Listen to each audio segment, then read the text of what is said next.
Hello students, welcome back to Mandeep education academy YouTube channel. तो बच्चों, class 12 physics chapter 3 current electricity के lectures को आगे बढ़ाते हैं और आज के लेक्चर में तो हम लोग बहुत ही ज्यादा इंपॉर्टेंट टॉपिक करने जा रहे हैं which is Kirchhoff's laws. Kirchhoff's laws क्या है बेटा? दो सेट ऑफ लॉज हैं जो आपको सर्किट को सॉल्व करने में हेल्प करते हैं। सर्किट को सॉल्व करने का क्या मतलब है? जैसे आपके पास कोई भी इलेक्ट्रिकल सर्किट है, इस तरह का है या इस तरह का है, तो इस सर्किट के अंदर आपको कहीं किसी ब्रांच में करंट निकालना है, कहीं वोल्टेज निकालनी है, किसी सेल का ईएमएफ निकालना है, किसी रेजिस्टर का रेजिस्टेंस निकालना है, तो आपको कुछ मैथमेटिकल इक्वेशंस चाहिए होंगी जिनको आप सॉल्व करके निकाल सको जो भी आपको निकालना है। तो वो मैथमेटिकल इक्वेशंस आपको बनाने में ये दो लॉज जो है वो हेल्प करेंगे। किसी भी तरह का क्वेश्चन आप किरचॉफ लॉ से सॉल्व कर सकते हो। अगर आपसे डायरेक्ट सॉल्व नहीं हो रहा, मतलब आपको सीरीज पैरेलल पता नहीं लग रहा, आप इक्विवेलेंट रेजिस्टेंस नहीं निकाल पा रहे, इसलिए आप ओम्स लॉ नहीं लगा पा रहे, तो आप किरचॉफ लॉ से सॉल्व कर सकते हो। तो दो लॉज हैं, शुरू करते हैं। पहले लॉ को बोलते हैं शॉर्ट में केसीएल, जिसका फुल फॉर्म है किरचॉफ्स करंट लॉ, क्योंकि ये करंट के बारे में कोई जानकारी देता है। क्या है ये law? In an electric circuit the algebraic sum of currents at any junction is zero और the sum of currents entering a junction is equal to the sum of currents leaving a junction. क्या मतलब है? Okay, junction किसको बोलते हैं? Junction एक ऐसे point को बोलते हैं जहां पर दो तीन ब्रांचेज आकर मिलती हों, मीट करती हों। जैसे यहां पे आप देख रहे हो कि ये 5 ब्रांचेज जो है इस जगह पर आकर मीट कर रही हैं। तो ये लॉ क्या कहता है, उसको समझने के लिए हम यहां पे कुछ करंट्स बनाएं। पहले मान लेते हैं इस वाली ब्रांच में करंट है I1 जो जंक्शन की तरफ आ रहा है, इस वाली ब्रांच में करंट है I2 which is also coming towards the junction, इस वाली ब्रांच में करंट हम लोग ले लेते हैं I3 which is going away from the junction, इस वाली में हम लोग करंट ले लेते हैं I4 which is also going away from the junction, और इसमें हम लोग करंट ले लेते हैं I5 which is also going away from the junction. अब सेकेंड स्टेटमेंट देखो इस लॉ की, the sum of currents entering a junction is equal to sum of currents leaving the junction. Enter कौन कौन से करंट्स कर रहे हैं? देखो इस जंक्शन पे, इस जंक्शन पे एक तो I1 एंटर कर रहा है और दूसरा करंट जो एंटर कर रहा है वो I2 है। तो लॉ ये कहता है कि I1 प्लस I2, और कौन कौन से लीव कर रहे हैं? I3, I4 and I5। तो ये कहता है कि I1 प्लस I2 यानी कि जो टोटल एंटर कर रहे हैं that is equal to the sum of currents which are leaving the junction, यानी I3 plus I4 plus I5। ठीक है, ये सेकंड स्टेटमेंट इसकी जस्टिफाई हो गई कि sum of currents entering a junction is equal to sum of currents leaving the junction. पहली statement क्या कहती है कि the algebraic sum of currents at any junction is zero. ये कैसे जस्टिफाई होगी? अगर आप ये तीनों को इधर ले आओ उठा के I1, तो ये इक्वेशन कैसी बनेगी? I1 प्लस I2 ये इधर आ गए, plus minus I3 plus minus I4 plus minus I5 equal to 0, है ना? तो algebraic sum of currents meeting at a junction is 0, but उसमें आपको ध्यान रखना है कि जो जंक्शन की तरफ करंट्स आ रहे हैं उनका अलग साइन लेना है और जो करंट्स जंक्शन से अवे जा रहे हैं उनका अलग साइन लेना है। आप किसी को भी पॉजिटिव लो, किसी को भी नेगेटिव लो, फर्क नहीं पड़ता। ठीक है, तो ये पहला लॉ है जिसको अप्लाई करना बहुत ही आसान है और ये बेस्ड है on the law of conservation of charge. ये कह रहा है कि पर यूनिट टाइम जितना चार्ज एक जंक्शन पे आएगा उतना ही जाएगा। ऑब्वियसली जंक्शन पे चार्ज एक्यूमुलेट तो होगा नहीं, so this is based on the law of conservation of charge. Second law ये कहता है which is second law is called the KVL, short में केवीएल। केवीएल का फुल फॉर्म है किरचॉफ्स वोल्टेज लॉ, क्योंकि ये वोल्टेज के बारे में कोई जानकारी देता है। क्या कहता है ये? Around any closed loop of a network the algebraic sum of changes in potentials must be zero. Okay, अभी समझाते हैं। या फिर इसकी स्टेटमेंट है कि the algebraic sum of EMFs in any loop of a circuit is equal to sum of the products of currents and resistances in it. दोनों मैं समझाता हूं आपको। पहली स्टेटमेंट कह रही है कि एक क्लोज्ड लूप में, क्लोज्ड लूप मतलब ये जहां से शुरू हुए ये पूरा एक क्लोज्ड लूप है और ये भी एक पूरा क्लोज्ड लूप है। ठीक है, जंक्शन तो आपको बता दिया क्या होती है, लूप आप समझ गए, क्लोज्ड लूप है, इनको बोलते हैं ब्रांचेस। ठीक है, ये स्टेटमेंट ये टर्म्स तो आपको पता ही है। सो हाँ, ये कह रहा है कि कोई भी क्लोज्ड लूप अगर लोगे तो उसमें डेल्टा वी यानी पोटेंशियल चेंजेस का टोटल सम क्या आएगा, 0। यानी कि ये क्लोज्ड लूप है, तो इस पे जो पोटेंशियल होगा प्लस इस पे जो पोटेंशियल होगा प्लस इस पे जो पोटेंशियल होगा प्लस इस पे जो पोटेंशियल होगा, उन सबका सम क्या आएगा, 0। लेकिन सबको अगर आप ऐड करोगे तो ऑब्वियसली 0 नहीं आएगा। तो हमको ये देखना है कि हमको साइन कन्वेंशंस क्या लेनी है, और इसका फंडा बिल्कुल सिंपल सा है कि एक ही सर्किट में कुछ चीजें ऐसी हैं जो एनर्जी दे रही हैं और कुछ चीजें ऐसी हैं जो एनर्जी खा रही हैं, है ना। एनर्जी सप्लायर्स कौन से हैं इसमें, एनर्जी सप्लायर्स कौन से हैं, एनर्जी सप्लायर्स हैं ये सेल्स, और एनर्जी को यूज करने वाले, एनर्जी के यूजर्स कौन कौन से हैं, ये रेजिस्टर्स। तो ये सिंपल लॉ कह रहा है, ये law of conservation of energy की बात कर रहा है कि एक क्लोज्ड लूप में जितने भी एनर्जी सप्लायर्स एनर्जी देंगे टोटल, और जितने एनर्जी यूजर्स एनर्जी को यूज करेंगे, वो हमेशा बराबर होगा। अगर इन्होंने 10 जूल एनर्जी दी है तो ये 10 जूल इस्तेमाल कर लेंगे टोटल, ठीक। और इसको अब अप्लाई कैसे करना है हमने, है ना। इस डेल्टा वी का सिग्मा इज 0, इसको आप याद रखना, यहां से मैं हटा देता हूं इसको अप्लाई कैसे करना है, बहुत ही सिंपल है। अगर तो आपको क्वेश्चन में करंट्स की डायरेक्शंस दी हो तो बहुत ही बढ़िया है। अगर आपको क्वेश्चन में करंट की डायरेक्शन नहीं दी हो तो आप अपनी मर्जी से करंट की डायरेक्शन कुछ भी बना सकते हो, आंसर पे फर्क नहीं पड़ेगा। जैसे मैं इस वाली ब्रांच में मान लूं कि करंट ऐसे है, लेटस से, ठीक है, इसमें ऐसे है, और इस वाली ब्रांच में मैं मान लूं करंट ऐसे है, और इस वाली ब्रांच में मैं मान लूं करंट ऐसे। आपका जिधर मन है आप मान लो, कोई फर्क नहीं पड़ेगा, ठीक। समझ में आई बात। अच्छा, तो पहला वाला तो आपको बता दिया कि डेल्टा वी जो है वो 0 होगा। दूसरा वाला यही कह रहा है कि सम ऑफ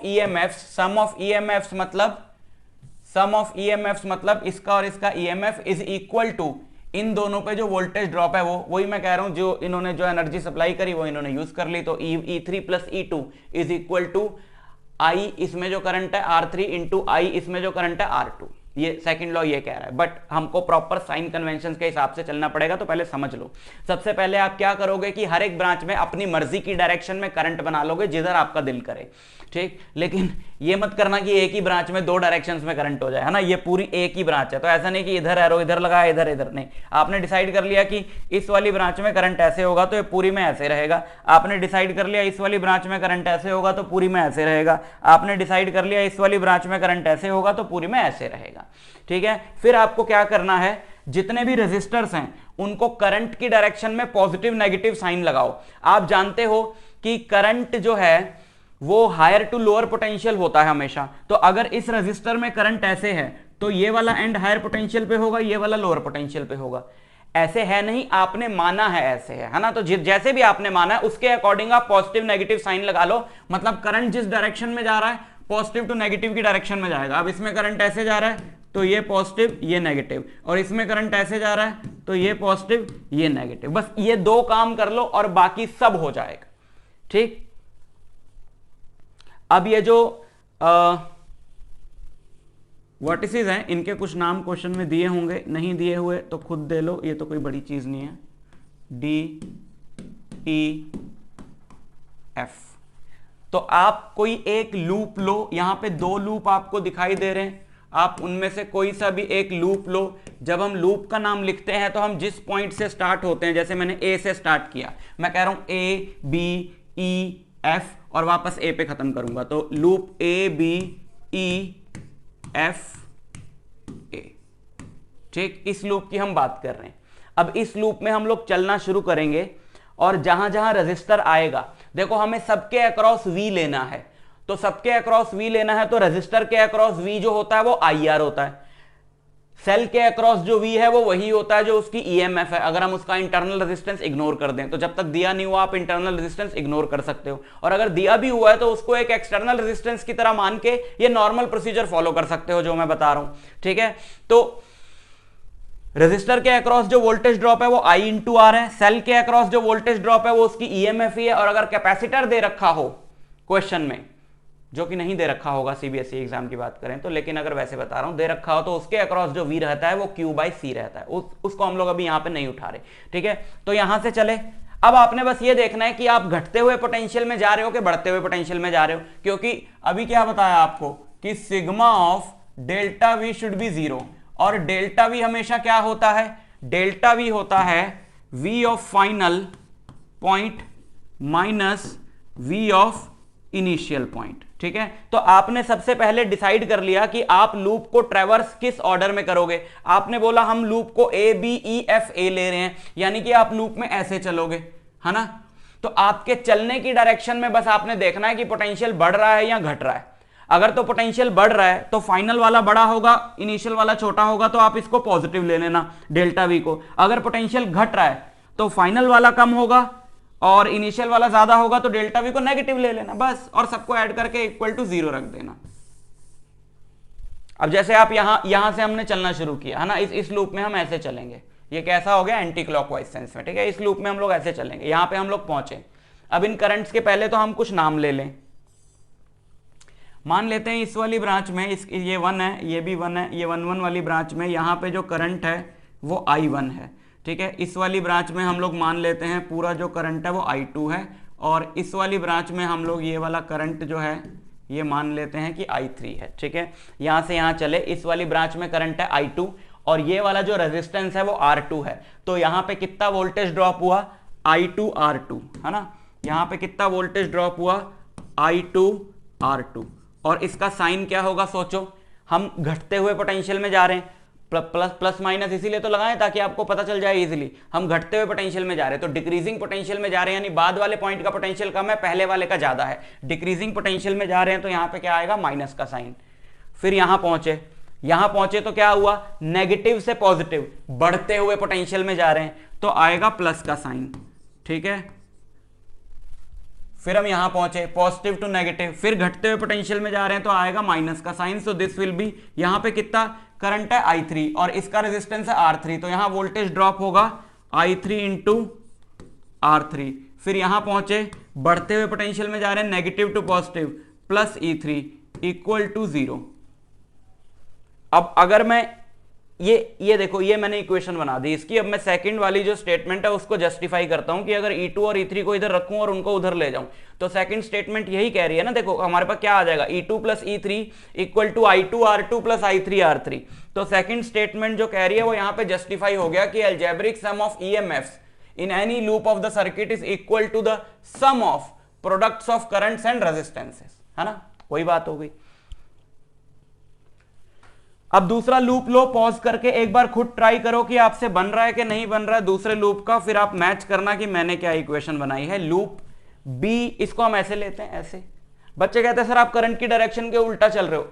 करंट की डायरेक्शन आपने मान ली, करंट की डायरेक्शन मान के पॉजिटिव नेगेटिव साइन आपने लगा लिए, करंट की डायरेक्शन का रोल खत्म। अब आप जिधर मर्जी ट्रैवर्स करो और आपके चलने की डायरेक्शन में पोटेंशियल घट रहा है या बढ़ रहा है, ये आपको चेक करना है। ठीक, तो ऐसे चले, यहां पे सबसे पहले मैं पहुंचा तो नेगेटिव टू पॉजिटिव, यानी बढ़ते हुए पोटेंशियल में मैं जा रहा हूं। कौन सा लूप ले रहा हूं, B C D E B, loop B C D E B. घटते हुए पोटेंशियल, बढ़ते हुए पोटेंशियल में जा रहा हूं तो प्लस I1 R1,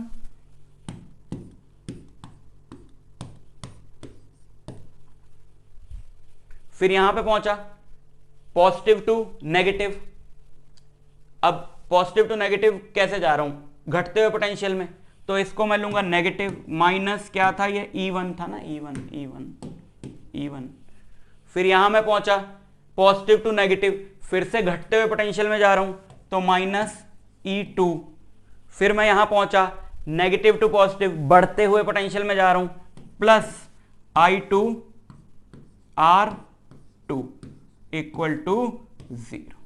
ठीक है, बहुत ही सिंपल, समझ में आई बात। अच्छा, ये वाला जो रूल है ये बेस्ड है on the conservation of energy, है ना। जितनी एनर्जी सोर्स दे रहा है उतनी ही यूज करने वाले यूज कर रहे हैं। तो पहला वाला था कंजर्वेशन ऑफ चार्ज पे बेस्ड, दूसरा वाला है कंजर्वेशन ऑफ एनर्जी पे बेस्ड। समझ आ गई बात। ओके, इस पे एक न्यूमेरिकल देखो, यहां पे हमको एक सर्किट दिया है और हमको बोला है कि हमको करंट I1 की वैल्यू निकालनी है। I1 किधर है, I1 ये रहा। ठीक है, तो यहां पे तो चलो क्वेश्चन में ही करंट की डायरेक्शंस दे दिए तो हमारा काम आसान हो गया। सो अब जितने भी आपके पास अननोन वेरिएबल्स हो आपको उतनी इक्वेशंस चाहिए होंगी। दो तो जैसे इस क्वेश्चन में किससे बन गई, दो तो बन गई दो लूप्स हैं, दो तो इक्वेशन यहां से बन गई। और तीसरी इक्वेशन की आपको जरूरत अगर पड़ रही है तो आप यहां से एक जंक्शन की बना लो ना इक्वेशन। जैसे इस वाली जंक्शन की तरफ हम देखें कि इस वाली जंक्शन की तरफ I1 करंट आ रहा है और I3 करंट आ रहा है और I2 जा रहा है। तो इस वाले में अगर हम जंक्शन वाली इक्वेशन बनाएं तो हम बोलेंगे जो I2 है यानी which is going away from the junction that is equal to I1 plus I3। ठीक है, तो ये अगर हमको बोला है कि इस क्वेश्चन में I1 I2 I3 की वैल्यू निकालो, बाकी हमें दिए हैं, तो दो इक्वेशन ये रही, एक ये रही, हमें तीन इक्वेशंस चाहिए ना, because we have three unknown variables I1 I2 and I3। तो ऐसे बना लो। तो यहां पे देखें, सबसे पहले करंट की हमको डायरेक्शन दी हुई, जैसे इसमें करंट ऐसे है तो हमने करंट की डायरेक्शन में पॉजिटिव नेगेटिव साइन लगा लिया। इसमें ऐसे है पॉजिटिव नेगेटिव, इसमें ऐसे है पॉजिटिव नेगेटिव। ठीक, अब ऊपर वाला लूप लें, ये वाला लूप मैं ले रहा हूं और मैं इस डायरेक्शन में चल रहा हूं। डायरेक्शन में अपनी मार्क कर देता हूं, ऊपर वाले लूप में मैं ऐसे चल रहा हूं। ठीक है, क्लॉकवाइज सेंस में। तो क्या इक्वेशन बनेगी, देखो यहां पे करंट है I1, ये है 30 ओम और मैं घटते हुए पोटेंशियल में जा रहा हूं, तो माइनस I1 इंटू 30। ठीक, फिर मैं यहां पहुंचा, बढ़ते हुए पोटेंशियल में जा रहा हूं, इसका वोल्टेज ऐड कर दिया मैंने +20। ठीक है, ये एनर्जी खाते हैं, चार्ज की है, चार्ज को एनर्जी देते हैं। यहां से चार्ज बेचारा कुछ एनर्जी लेके चला, ये कुछ खा गया और थका हुआ यहां पहुंचा, इसने दे दी, ले बेटा ले, तो बढ़ गई, तो ये घटी वो बढ़ गई, है ना, बस एनर्जी का काम चल रहा है। फिर घट गई, तो minus I3 into 20 equal to, loop खत्म, सारे कंपोनेंट्स खत्म, इक्वल टू 0, है ना, 30 20 20। तो 10 कॉमन आ गया, तो ये इक्वेशन हमारी बन जाएगी -3I1 -2I3 इक्वल टू, ये उधर गया -2, माइनस माइनस हटा दें तो 3 plus 2I3 equal to 2। This is the first equation. ठीक है, तीन अननोन से I1 I2 I3 निकालना चाहे हमें सिर्फ I1 है, लेकिन हमें तो तीनों के लिए इक्वेशन बनानी पड़ेगी ना। यहां पे ये वाली जंक्शन देखो, I3 आया है, I1 I2 गया है, तो जंक्शन की इक्वेशन यहां से हमारे पास क्या मिली कि I3 is equal to I1 plus I2। एक तो हम यही यूज कर लेंगे। ठीक है, I3 की जगह ये डाल देंगे। अच्छा, अब नीचे वाले लूप में हम ऐसा चल लेते हैं, जिधर मर्जी चलो यार, बहुत ही सिंपल रूल बना है, ऐसे चल लेते हैं नीचे वाले रूल। ठीक है, ओके, तो यहां से मैं चला, नेगेटिव टू पॉजिटिव बढ़ रहा है, तो +80 loop 2 and this was for loop 1।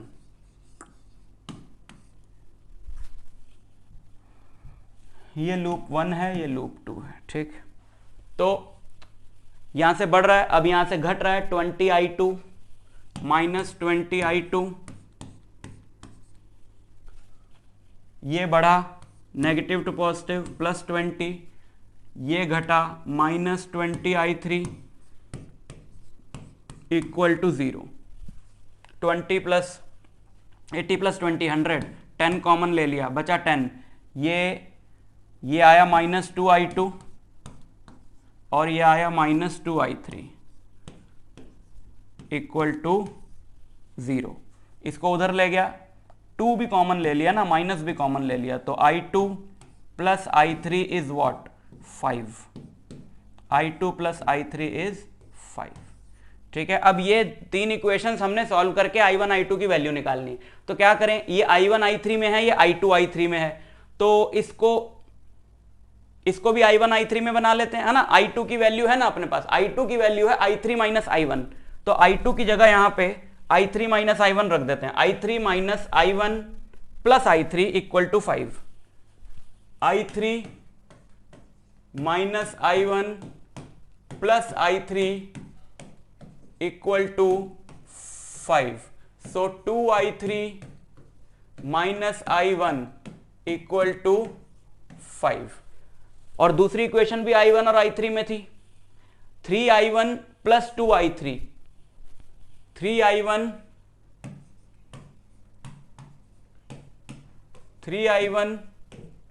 Plus 2I3 equal to में क्या था, इक्वल टू में था 2। Equal to 2।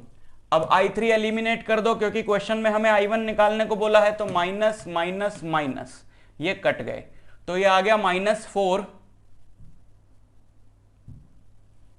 -4I1 equal to 3 और I1 आ गया -3/4 और -3/4 होता है -0.75 एम्पियर। ये आ गई हमारी I1 की वैल्यू। बट नेगेटिव आने का क्या सेंस है? अब मैंने आपको क्या बोला कि आप करंट की डायरेक्शन जिधर मर्जी मान लो, जहां आपका दिल करे वहां मान लो। अब अगर तो आपने करंट की डायरेक्शन वही मानी होगी जो एक्चुअल में इस सर्किट को जब हम बनाएंगे तो इसमें जो करंट होगा, अगर आपने वही मानी होगी तुक्के में, तो आपका आंसर आ जाएगा पॉजिटिव। अगर आपने उल्टी मानी होगी तो आपका आंसर आ जाएगा नेगेटिव। फॉर एग्जांपल यहां I1 के नेगेटिव होने का क्या मतलब है? यहां I1 के नेगेटिव होने का मतलब है कि इस ब्रांच में I1 की जो डायरेक्शन मानी गई है, जब इस सर्किट को एक्चुअल में लैब में बनाया जाएगा जाके, तो I1 उल्टी डायरेक्शन में बहेगा। बस इसलिए पॉजिटिव भी ठीक आंसर, नेगेटिव भी ठीक, इसलिए हम करंट की डायरेक्शन किधर भी मान सकते हैं। तो I1 इज -0.75 एम्पियर। ठीक, तो इस पे एक्सरसाइज दी हुई है बुक्स में, प्रदीप है, SL है, आपके पास जो भी है सारी आप एक्सरसाइज निपटा देना इस तरीके से। बहुत ही सिंपल सा मेथड है। मैं आपसे मिलता हूं नेक्स्ट लेक्चर में, तब तक के लिए ऑल द बेस्ट।